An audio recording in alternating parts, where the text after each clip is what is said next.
Hi, David Allman here, and in this video I want to tell you exactly why I no longer teach private lessons.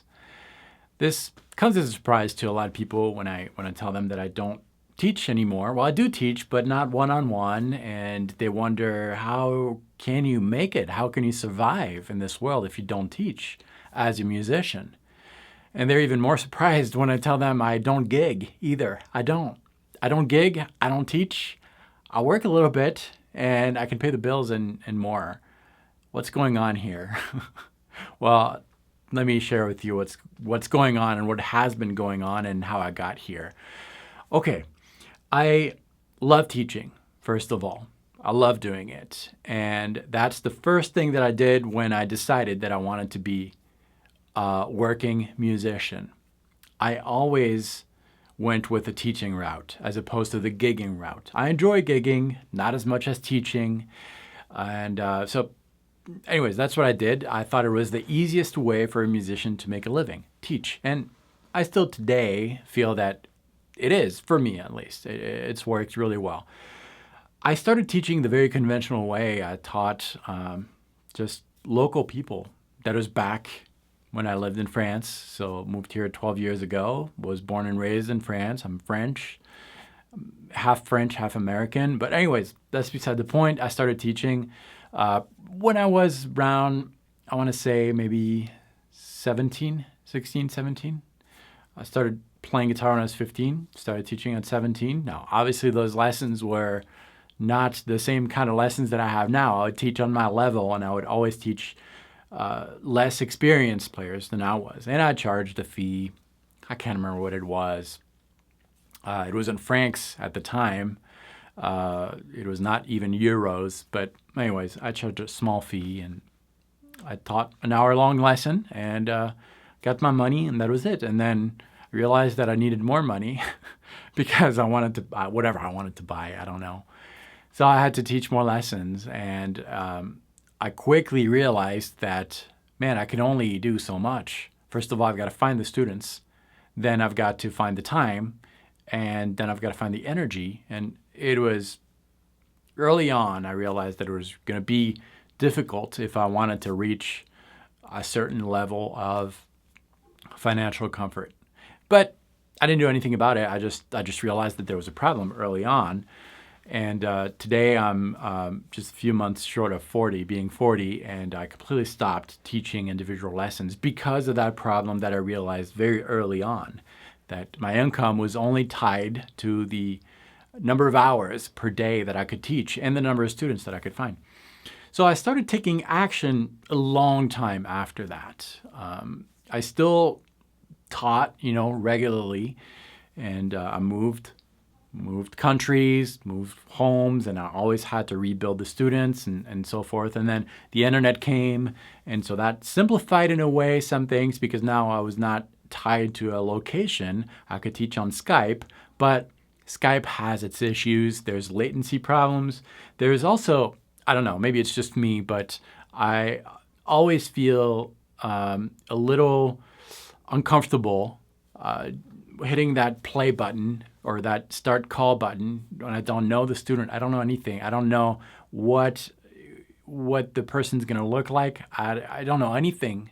And that's really difficult for me. I get really anxious. Or I got really anxious when I used to do those things.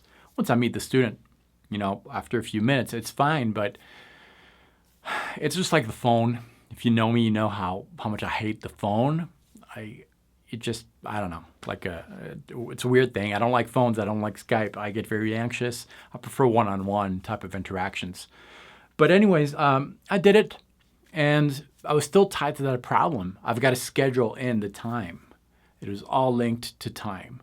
And so eventually I started thinking about different ways. One of the ways that I thought I could try to do is to, instead of teaching one student in an hour, I would teach 2 or 3 or 4, combine them in a group lesson.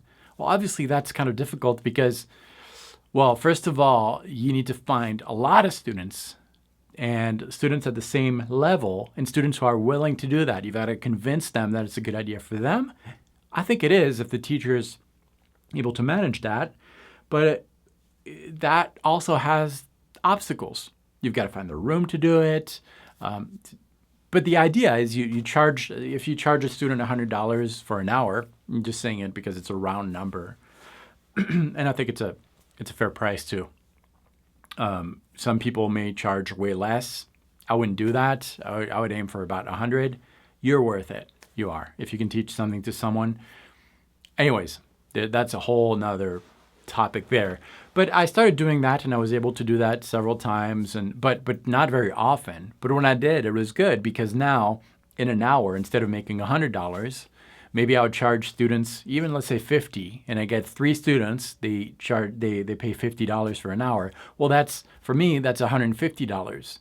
Sure, I could do individual lessons with these 3 students. That comes to $300, but that's 3 hours. And the time factor is so important, because freeing that time, even though at first it's uncomfortable because you're making less, allows you to develop other things, which I'm going to get to in a minute. But I did that a few times, and that was cool. But then I realized that if I really want to reach the income level that I want, well, I need to do that multiple times. And that's a lot of energy and effort spent not teaching, but advertising and convincing people that it's a good idea. And there was always that time factor thing that was a big problem. Here's what really started to change things for me. And this happened, I want to say, maybe 8 years ago or so, when I was really doing the Skype thing. I no longer took students in my home. It was all on Skype. But again, like that anxiety that I had of the Skype thing, the first meeting on Skype, really pushed me to think through this. And here's what I did. I was honest with the students too. I said, I can't do Skype lessons anymore. I love teaching you, but it's going to be way better for you guys if, instead of doing the Skype one-on-one and dealing with the technical issues, and I can't hear you play, you can't really hear me, loss of connections and all that, instead of doing that, I'm going to film a personal private lesson for you. And that was cool, because that eliminated the stress. And most of them were okay with it. Sometimes I charged a little bit less, even though I think it was more value to them. But that's okay. That freed me from being tied to the set schedule. That was huge. And that also freed me from the stress of anxiety that I had. I might be the only one who has it, but that was cool. That was good. That still didn't free me from the time. I was still, like, my income was tied to the amount of time I spent making those lessons. And to be fair, it was actually more time spent filming the lesson, editing the lesson, sending the lesson, more time. So that was not the solution. It eliminated some problems, but not all of it. But here's where I started really thinking through this. I realized that, if I had 10 students, I can't remember how many I had, but let's say I had 10 students. Well, 7 of those students, I would teach it the same thing. Like, I had a program, and whatever I taught was very valuable, I think, was meeting the student where he was. And so I realized, what's the point in doing this 7 times? I'm going to record it 1 time, and then I'm going to film a personal intro. Hey, John, thank you for ordering this lesson. Today we're going to talk about this. If you have any trouble, let me know. And there was still this interaction via email. Let's get started. That close-up of that lesson was customized to the student because of the topic, but I would use that section multiple times. So now, instead of producing 7 videos, I would have to produce 1 video and 7 little intros. Awesome. I was heading in the right direction. And that started making me realize that there's not just 7 people who need that lesson. A lot of people do. Like, I had been teaching at that time. I'm bad with numbers. I can't remember. The line gets blurred, but probably about 15 years or so. And I realized that particular lesson, I can't remember what it was. It was something very generic, maybe, let's say, modes or pentatonics or whatever it is. I probably had taught that, like, literally hundreds and hundreds of times. Well, let's do that. Let's take that section and replace the intro that said something like, hey, Bill, welcome to your lesson. Just something generic. Hey, guys, here's what we're going to do, blah, blah, blah, blah. that started what guitarplayback.com is today. Originally, guitarplayback.com, my website, only sold backing tracks. Then I transitioned to lessons. The very first lesson on there was one of those recycled lessons. And that really set the ball going, because now I realize the potential of the internet if done well. And at the time I had started developing my YouTube channel, so I could direct people to that particular lesson. And it was hard first because I would start to get emails, get some recognition. People would email me asking me for a private lesson. I had to be strong and say no, but direct them to the website. And I lost some customers first, but that's okay. Training yourself to say no to some things really opens doors, I think, or it has for me, and I think it will for you. Today, 90% of my income is directly generated by those types of things, those types of courses on my website, guitarplayback.com. The other 10% is generated by fun projects that I love doing. Like I do some contract work for different websites. Jamplay.com is one of them. TrueFire is another one. I do little things like that, little projects that kind of like get me collaborating with other people. I see other people. I get some income from CD sales also. I could not make a living just with CD sales, but really the bulk of it is teaching. But I don't teach one-on-one anymore. And honestly, I haven't produced a full course to be sold on my website for a long time, because now the income that I made, I kind of recycle it. I've recycled it for a while, hiring other people to invite other people on the site. And the extra energy that I have and the desire that I have to teach, because I still love doing it, I do it on YouTube for free. And the cool thing is that even though it's free and I think it's valuable info, well, I get a much broader audience that I could ever have by doing a free event here in my local town. Get much more. And those people, a lot of them, you guys, thank you. You guys watch my videos, and some of you convert by purchasing more in-depth courses that are already recorded on my website, guitarplayback.com.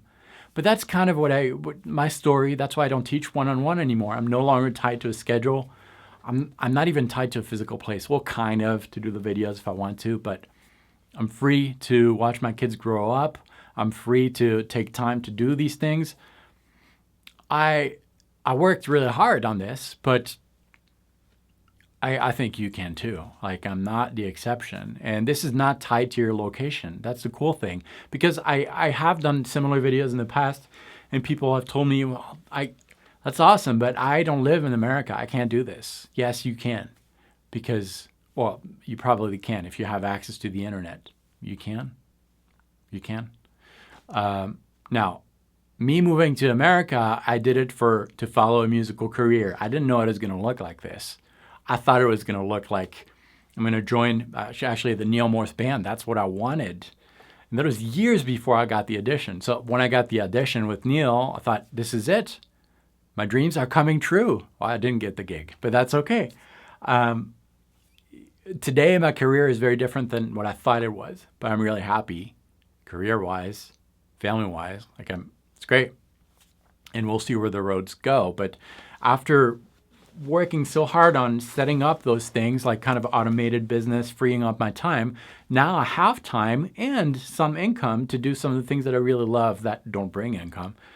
Like I'm working on the next album. I love doing that. Well, if I only did that, I would be the starving musician, which a lot of people are, and I have tons of respect for those guys. I would still do it. You're a musician whether you make money or not. It's in your blood. It's in your heart. Anyways, I really hope this inspires you to take some dreams that you have and really figure out a way. The entrepreneurship mind can work really well with a creative mind too. I think. At least I feel that that's what I'm doing, but maybe not. But anyways, if you have any questions, let me know below. I love talking about these things. I'm not the typical marketing type of guy who's all money, money, money. No, but I love thinking about ways to make things simpler and as much as possible, craft your life in the direction that you want it to be. It's not all up to you.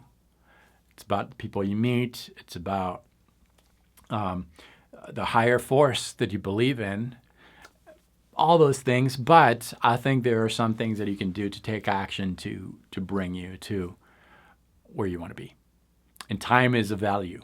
It really is. Anyways, thanks for watching this video. That's why I don't teach privately anymore. But if you want to go a little further than the free videos here on YouTube, which are awesome, valuable, I hope they are. I don't know. But anyways, I'm not purposely, what I mean by that, I'm not purposely creating videos to short sell you guys. No, I really pour in those videos, the content that I would charge for because I love doing it. Check out guitarplayback.com if you want to go further. Thank you for watching these. I'll see you next time. Practice well.